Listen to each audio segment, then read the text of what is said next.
Rajim, Bismillah ar-Rahman ar-Rahim. Frères et sœurs en islam, assalamu alaikum wa rahmatullahi ta'ala wa barakatuh. Merci d'être des nôtres dans ce numéro de Écho de l'Islam. Aujourd'hui, avec Elmasio Garson, nous allons réfléchir sur la métaphysique du jeûne. Garson, Elmasio, bonjour. Bonjour à ceux qui suivent l'émission Écho de l'Islam. C'est toujours un plaisir et un honneur de me retrouver donc sur ce plateau et d'apporter quelques éclaircissements à des choses spirituelles en ce qui concerne l'islam. Merci de nous avoir invités. Merci d'avoir aussi accepté positivement notre invitation. Comme je le disais tantôt, nous allons réfléchir sur la métaphysique du jeûne, surtout le jeûne du Ramadan, qui est connu pour la communauté musulmane de par le monde. Quelles explications métaphysiques pouvons-nous apprendre de cela? Bien, comme j'ai coutume de le dire, nous ne pouvons pas vivre sans la métaphysique, parce que la métaphysique nous fait entrer dans la dimension symbolique des choses. C'est dans cette dimension seulement que les choses ont un sens profond, que les choses ont une certaine cohérence, que les choses possèdent une certaine universalité et surtout que les choses possèdent une certaine transcendance. À partir de ce moment, faire quelque approche de quelque thématique que ce soit, sans en approfondir la dimension métaphysique, cela devient simplement un exercice aléatoire. Lorsqu'on dit qu'est-ce que le jeûne, c'est toujours dans le comment. Et on pense que en donnant une définition du dictionnaire, la situation pourrait être réglée. Donc le jeûne, c'est une privation, etc. Bon, c'est tellement devenu redondant qu'on se demande, est-ce qu'on progresse réellement avec ça? C'est en ce sens que la métaphysique est intéressante, parce qu'elle permet de vous dire, mais vous ne répondez pas vraiment à la question pourquoi. Mais vous êtes toujours en train de dire comment on fait les choses. Mais le pourquoi dit, c'est-à-dire quelle est la chose sans laquelle la chose n'est pas la chose. Et à partir de ce moment, on pénètre dans une autre dimension de la chose. Dimension qui nous rectifie nous-mêmes dans notre approche, qui nous rectifie dans notre comportement vis-à-vis de la chose, qui nous rectifie dans l'appréciation matérielle que nous devons faire de la chose. On a un sens. Vous voyez, c'est important d'avoir ça, un sens. C'est comme se réveiller un matin et prendre conscience que votre vie n'a absolument aucun sens. Et donc, lorsque les choses prennent du sens pour nous, c'est que nous nous sentons connectés à quelque chose de plus profond, que nous ne périphérisons plus la situation, mais que nous entrons dans le centre, dans le cœur de la chose. Donc, c'est en ce sens qu'il y a vraiment, je dis bien, il y a vraiment une métaphysique du jeûne du Ramadan. C'est important de la connaître, cette métaphysique, pour mieux apprécier le comportement à adopter vis-à-vis donc de cette pratique très illustre. Voilà. Oui. Et quand on parle de métaphysique, on veut faire allusion à quoi carrément? Disons que quand on fait appel à la métaphysique, on fait allusion en transcendant le fait de la chose, en allant dans le principe de la chose. C'est-à-dire que la chose possède une dimension qui appartient à la chose elle-même, qui fait que sans cette dimension, la chose elle-même ne peut pas être. Donc on peut dire que, de façon plus simple, dans un langage plus mathématique, que c'est l'équation primordiale de la chose elle-même. À partir du moment où j'ai accès à l'équation primordiale de la chose, c'est-à-dire à son principe premier, à son nom premier, je suis en mesure de dire que j'en détiens la connaissance. Mais si ce n'est que mes propres appréciations de la chose, il y en aura des milliers d'appréciations. Et finalement, on va se rentrer dans un fourre-tout, dans un grand n'importe quoi. Chacun dira que c'est ceci et non ça, et on va s'égarer du sujet. Alors qu'en fait, les choses de par leur êtreté possèdent un sens inhérent. C'est ce que j'appelle l'en-soi de la chose, qui nous indique déjà son utilisation profonde, de laquelle on ne peut pas donc s'écarter. C'est comme par exemple un stylo. Un stylo, nous le fabriquons Parce qu'avec ça, nous pouvons écrire, dessiner, faire certaines choses. Je ne vois pas qu'on soit en train d'utiliser le stylo pour faire l'amour. Vous voyez, je donne cet exemple à Abracadabra parce que je voudrais juste montrer que les choses existent parce qu'elles possèdent une préexistence qui leur donne une existence et une utilisation, une fonction naturelle de laquelle on ne peut pas s'écarter. Et si on s'en écarte, on pervertit la chose. Du coup, il faut chercher la profondeur qui nous connecte à cette êtreté de la chose afin que son utilisation soit en cohérence avec ce que nous voulons faire de la chose elle-même. Vous voyez, c'est assez simple, même si beaucoup de personnes prennent cet exercice comme étant un exercice à la limite intellectuel. Ce n'est pas si intellectuel, c'est beaucoup plus ressenti. Vous voyez, avec ça, on peut faire de l'éducation à tous les niveaux, à l'échelle universelle, tant qu'on peut faire rentrer dans l'esprit des gens le sens. Vous voyez, c'est quand l'individu, on le dit souvent, hein, même quand on veut parler à un adulte, on dit, mais est-ce que tu es un peu sensé? Vous voyez, c'est-à-dire que, est-ce que tous tes sens-là arrivent à avoir une certaine lucidité? Vous voyez, la lucidité d'esprit vient du fait que les choses ont un sens pour nous. Si le papa n'a plus un sens pour l'enfant, l'enfant ne peut pas le respecter. Si la maman n'a plus un sens pour l'enfant, l'enfant ne respectera pas sa mère. Si les choses sur lesquelles on s'entend dans une société n'ont plus de sens pour nous, mais il n'y aura pas de morale. On ne pourrait pas fonctionner les uns envers les autres. Donc, il faut vraiment atteindre ce niveau-là où les choses prennent du sens pour nous.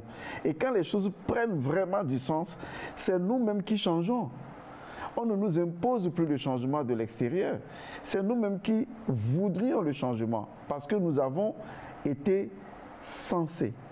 Vous voyez? D'ailleurs, quand on parle de sensibilisation, c'est pas loin. C'est pour permettre aux gens d'avoir un sens. Mais la procédure pour y arriver n'est pas vraiment bien peaufinée.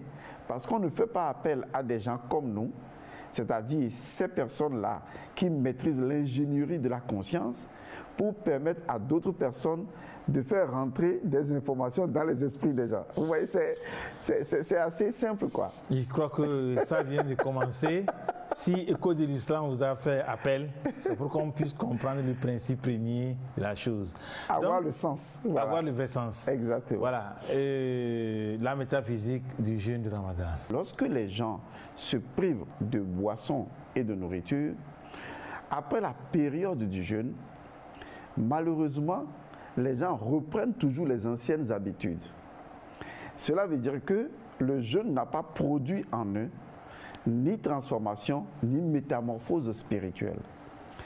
Les individus, c'est comme si ils ne regardent que le temps du jeûne, mais pas l'essence du jeûne. C'est-à-dire que on dit le jeûne commence le matin et se coupe le soir. Ou pour d'autres religions, le jeûne c'est sur plusieurs jours. D'accord. Les gens guettent la fin du jeûne. C'est-à-dire que il reste combien de temps encore? Il reste combien de minutes? Et dès que le jeûne arrive à sa fin, eh bien, les gens se disent maintenant, je peux manger. Et ça sous-entend également, je peux reprendre mes mauvaises habitudes. Je peux reprendre ce que je faisais avant. Et donc, à la fin du jeûne, vous imaginez, pendant 5 ans, 10 ans, 20 ans, les gens ont toujours pratiqué des jeûnes. Et pendant 20 ans, ils n'ont pas été transformés spirituellement. Ils ont toujours eu les mêmes habitudes, les mêmes perversions, les mêmes comportements, à croire que le jeûne ne produit absolument aucun effet sur eux. Et l'effet direct, c'est juste, oui, j'ai jeûné, je me suis privé de nourriture, j'ai prié, j'ai rempli les choses, comme l'indique, disons, le Coran, puisque c'est un pilier fondamental du Coran, et bien j'ai fait ce qu'il faut, et bien Allah se change du reste. Et c'est ça que Yahya Mana ne voulait pas justement.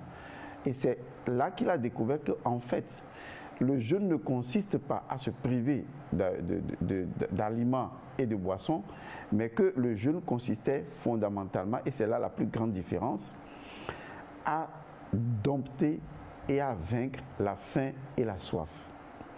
Ce n'est pas pareil. Je dis bien, le jeûne consiste à dompter, et à vaincre la faim et la soif. Il y a une différence extraordinaire entre les deux.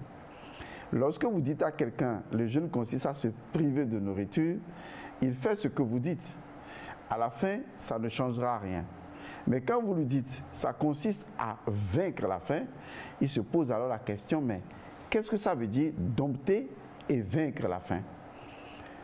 Et c'est en cela que la chose quitte la dimension physique pour aller dans une dimension spirituelle. Je vous explique. Yahya Mana avait découvert que la faim et la soif étaient liées dans notre corps physique à ce qu'on appelle le principe de survie.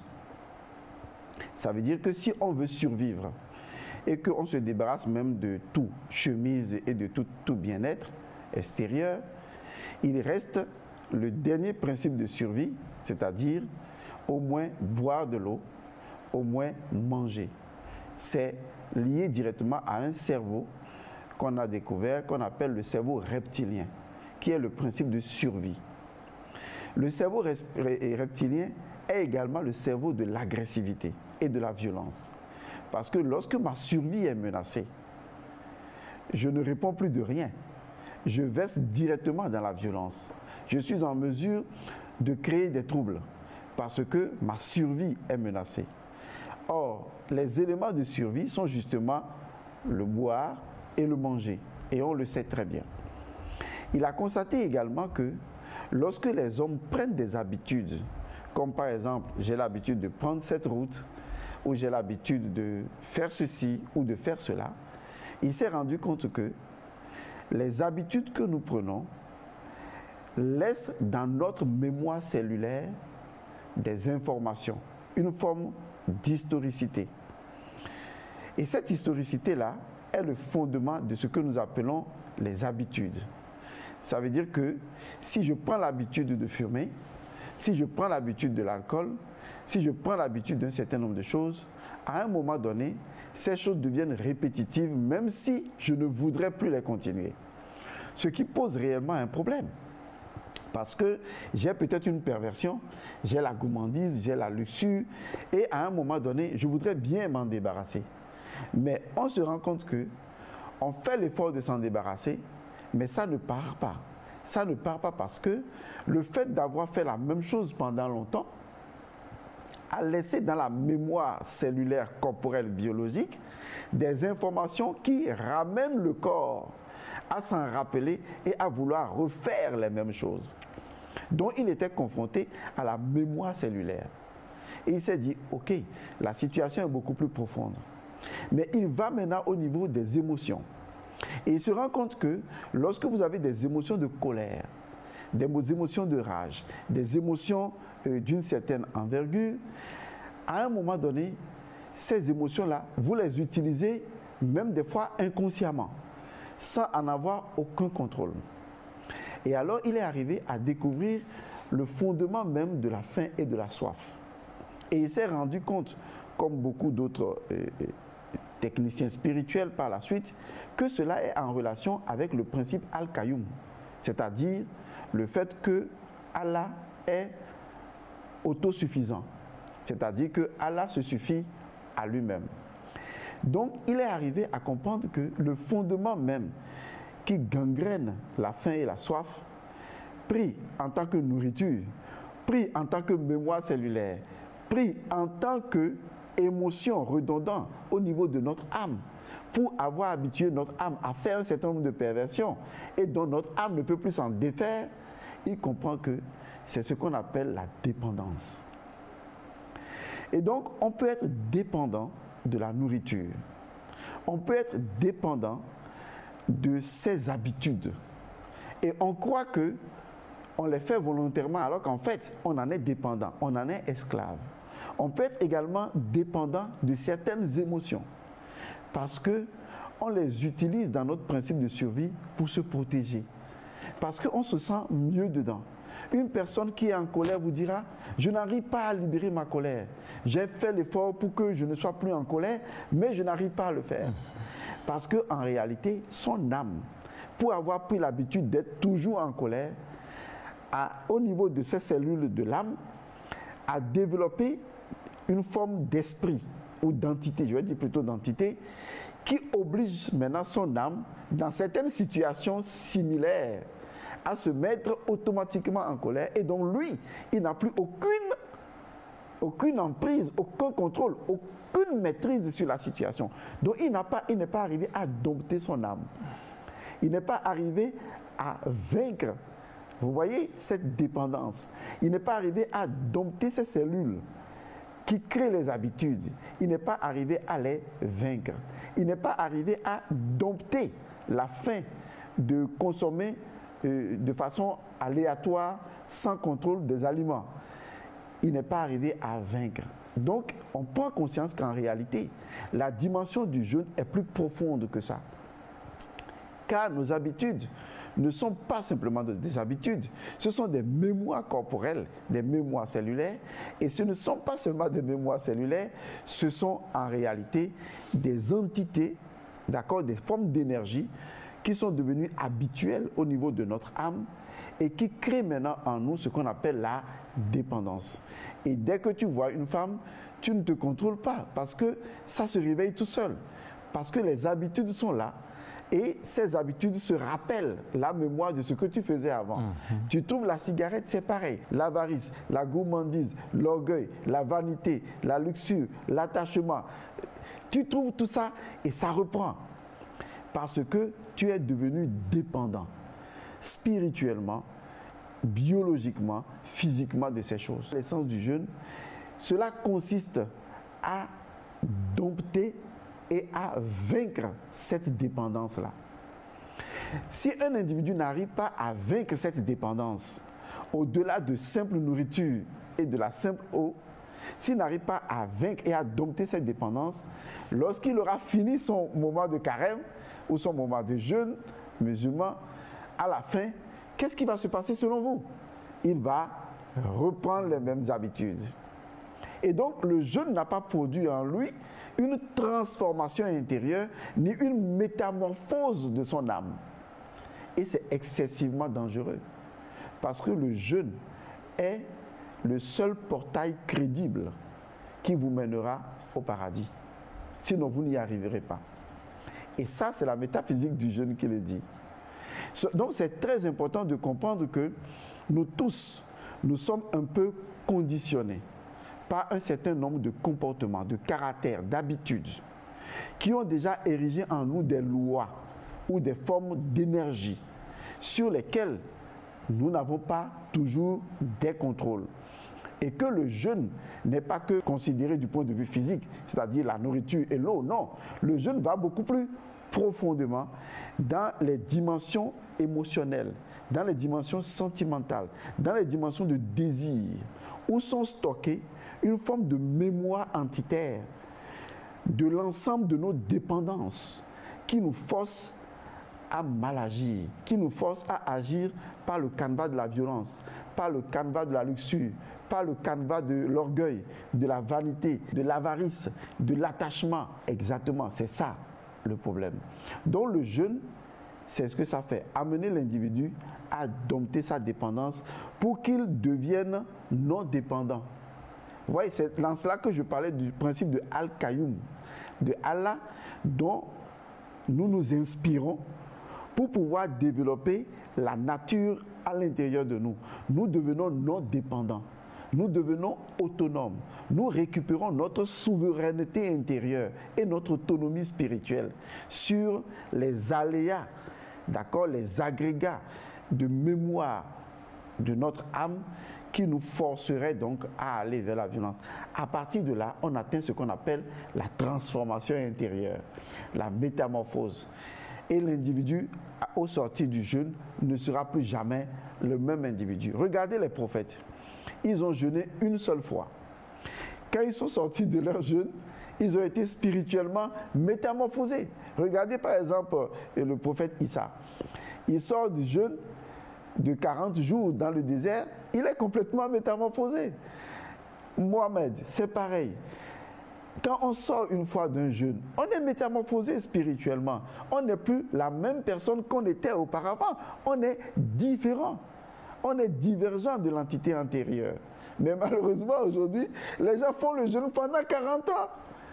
Mais ils n'ont même pas été capables de maîtriser leur colère. Ils n'ont pas été capables de maîtriser leurs désirs les plus bas, de maîtriser leur avarice, de maîtriser leurs petits guéguerres. Ils n'ont pas arrêté de se médire les uns des autres. C'est ceux-là que le Coran appelle les païens. Malheureusement, les gens ne comprennent pas ce qu'on appelle les païens. Les païens, ce ne sont pas les autres. Les païens, c'est ceux qui adorent plusieurs dieux. C'est ceux qui adorent plusieurs dieux. Mais lorsqu'un musulman, il adore plusieurs de ses vices, et que Allah n'est pas le seul dans sa vie, puisque l'islam veut dire quand même abandonne-toi à Allah, tu es un musulman parce que tu ne reconnais que Allah tout seul. Ce principe-là, ce n'est pas de le dire dans la bouche tous les jours que Allah est le plus grand, il n'y a pas d'autre Dieu qu'Allah. Ton corps, tes cellules, tes émotions, tes sentiments doivent parler le même langage que ta parole. Et donc si tes sentiments, tes désirs, ta profondeur émotionnelle adorent médire sur les gens, adorent vilipender les gens, adorent maudire les gens, adorent être en colère, adorent faire des choses les plus basses, chaque chose qui a de l'importance pour toi et qui attire ton attention prend la place d'Allah dans ta vie. Et tu es un païen. Donc on peut être extérieurement musulman en disant qu'on adore un seul Dieu, mais dans votre conscience, l'individu adore plusieurs dieux. Il adore l'argent, il adore la vanité, il adore l'avarice, il adore la gourmandise, il adore ses petits péchés capitaux. Et il dira toujours qu'il adore Allah. C'est ça un païen et c'est ça un mécréant. Donc il est important qu'en travaillant sur le jeûne, l'individu se restaure et qu'il devient non dépendant. Et c'est dans cette non-dépendance qu'il peut voir Allah. Et à la fin de sa vie, c'est cette non-dépendance qui le conduira au paradis. Ce qui est important, est-ce qu'il est arrivé, lui-même pendant qu'il vivait, à se départir de ces minuscules choses qui le prennent en otage dans sa propre vie. C'est l'application des enseignements du Coran à travers son âme. Je dis bien à travers son âme. Parce que pour que vos caractères changent, votre âme doit être sensée.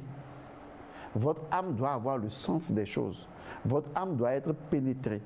Votre âme doit se départir de ces mauvaises habitudes qu'on appelle la partie animale de l'âme pour pouvoir être restaurée dans l'esprit d'Allah. C'est ça ce qui est véritable. C'est ça l'esprit du jeûne. C'est ça le fondement même du jeûne. Vous allez voir, bientôt le jeûne va arriver. Qu'est-ce qui va se passer encore? Les gens vont jeûner. Et attendez à la fin. Or, ils seront les mêmes. Aucune transformation intérieure, aucune métamorphose, et pourtant, ils sont les bons adorateurs d'Allah. Et c'est ça, se mentir à soi-même. C'est ça la mécréance. Je pense qu'à partir de cette émission, chacun n'a qu'à analyser vraiment. Est-ce qu'avant le jeûne, qui j'étais? Après le jeûne, qui je suis devenu? S'il n'y a aucune différence, vous avez perdu votre temps et vous avez menti à Allah. Parce que le mensonge là, ce n'est pas de dire aux gens ce que les gens veulent entendre. Le mensonge, c'est de ne pas être en accord avec l'autorité intérieure de votre conscience. Et Allah est l'autorité de votre conscience. Et quand vous faites les choses, vous mentez aux autres, vous savez que vous mentez. Donc l'autorité de votre conscience vous guette. Et au moment opportun, c'est lui qui vous jugera. Donc je pense qu'à partir du moment où l'individu sait en lui-même qu'il n'est pas honnête envers lui-même, il saura faire la première démarche envers Dieu. Et la première démarche envers Allah, c'est être honnête envers soi-même. Il ne faut pas être honnête envers Allah. Allah sait tout, il connaît tout. Il n'a pas besoin que tu sois honnête envers lui. Mais il veut que tu sois honnête envers toi-même. Parce que si tu es honnête envers toi-même, tu es honnête envers Allah. Est-ce qu'on est honnête envers soi-même? Est-ce que quand on récite le Coran, quand on récite les choses, on est en accord avec ça?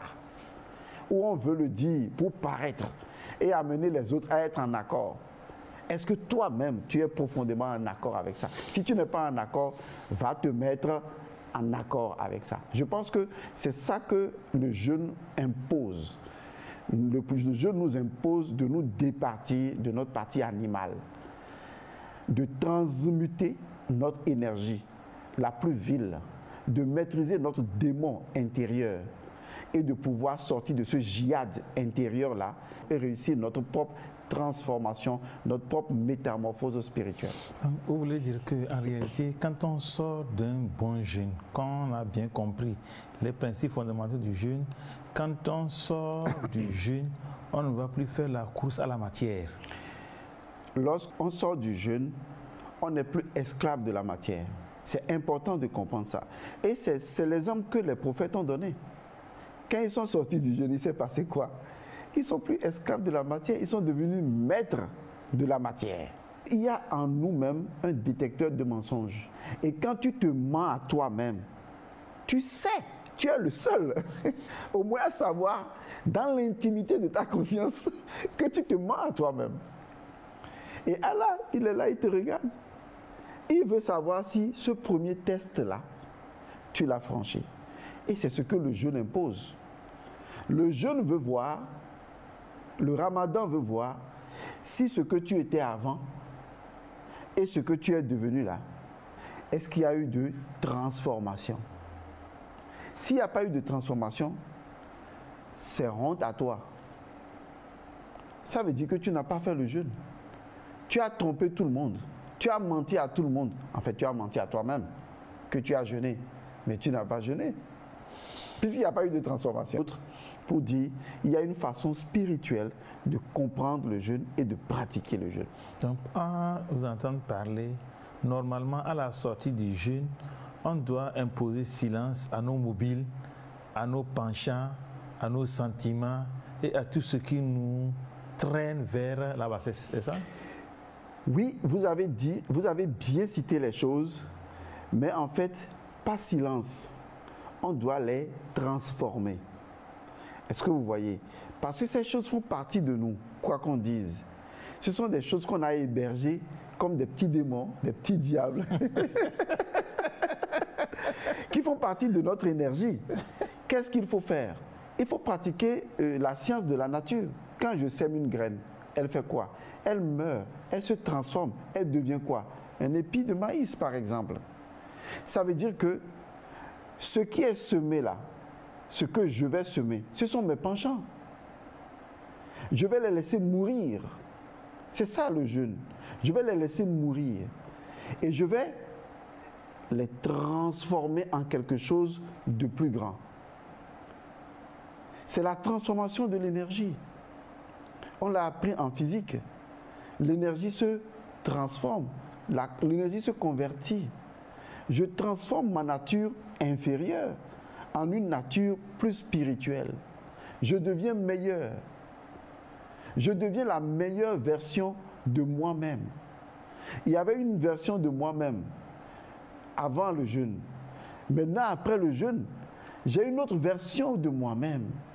Et il y aura encore un autre jeûne au cours duquel j'aurai encore une meilleure version de la meilleure version de moi-même. Parce que je suis perfectible. Est-ce que vous voyez? C'est ça. Mais si, franchement, non, je suis resté le même. Du premier jeûne. Non mais arrêtez. Jusqu'au 21e jeûne. Non, quand même, sois sérieux. Il y a un problème là. Je devrais même avoir honte de me regarder dans le miroir. Parce que finalement, je n'ai pas été transformé. Même la loi de la nature nous montre qu'un enfant de 7 ans, après 1 an, il se transforme. Mais nada, commis, zéro, rien. Je détiens et j'héberge toujours l'avarice, la colère, la vanité, tous les vices là. Ce sont mes petits dieux, vous voyez, mes petits dieux que j'adore. Je suis un païen caché sous le monothéisme que je professe. Mais c'est ça le mensonge des gens. Il faut qu'ils se réveillent. Je suis le petit païen là, en train d'adorer mes petits vices. Et je dis, Allahu Akbar. Et après je reviens à mes petits vices. Allahu Akbar. Après je reviens à mes petits démons. Et je dis que je suis monothéiste. Aucun d'entre nous n'est parfait. Nous faisons l'effort de la perfection chaque jour. Mais il faut se poser, en termes de questionologie, la bonne question. Est-ce que je suis meilleur aujourd'hui qu'hier? est-ce que je voudrais être meilleur demain qu'aujourd'hui? Et si je me pose cette question, eh bien, je ferai l'analyse, je ferai le suivi et je verrai vraiment si je progresse. Merci beaucoup, une fois encore, d'avoir fait le tour sur le plateau de Écho de l'Islam. Merci. Nous espérons vous retrouver la semaine prochaine. Chers téléspectateurs, merci. À Kakpo, les réalisateurs, merci pour votre savoir-faire. Vous qui avez permis aux milliers de téléspectateurs de l'émission Écho de nous suivre une fois encore.